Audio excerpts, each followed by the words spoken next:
All right, so the pinch gripper is designed to make your hands the bottleneck in any lift so that you can gain as much hand strength out of that as possible. Things like straps are designed to remove the bottleneck of the hands from the equation. Neither of those are always the right answer. If your goal is to train your hand strength at the moment, you want your hands to be the bottleneck. You want to come over and lift a weight that would normally be light for your other muscle groups, but is extremely heavy for the hands when that's put into application. On the other hand, let's say that you want to do a real high volume day of snatches.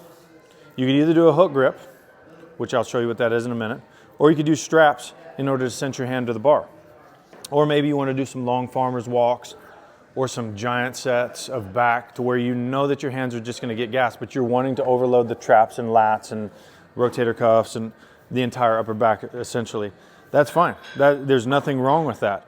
If you only do that, you're going to end up with hands that are weaker than all your other muscle groups to such a degree that it's not going to carry over into real life.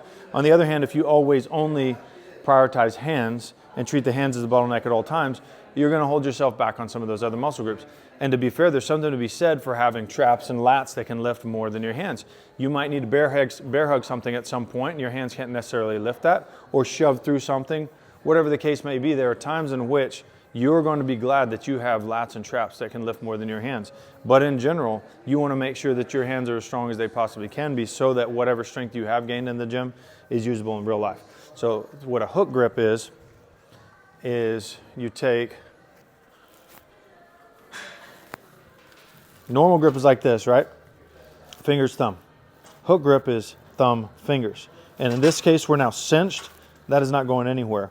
It's kind of like a equipment-free version of straps. Straps, on the other hand, you'll cinch them up, wrap them around, and now you're going to be able to hang on to that thing much longer than your hands would be able to. Again, there's usefulness to that whenever your goal is to remove the bottleneck of the hands. But if you do want strong hands, you need to insist that the hands be the bottleneck at some points on purpose. And the best way to do that is to take away all of their mechanical advantage and make them do things like pinch grip, fat grip, fingertip, push-ups, all those kinds of things that basically force hands to the forefront so that they can rise up as much as possible and close the gap that is the natural bottleneck of the hand for people that generally just wrap their hands all the way around the bar and find that a lot of that strength doesn't carry over into real life because so few things in real life are shaped like that little handle.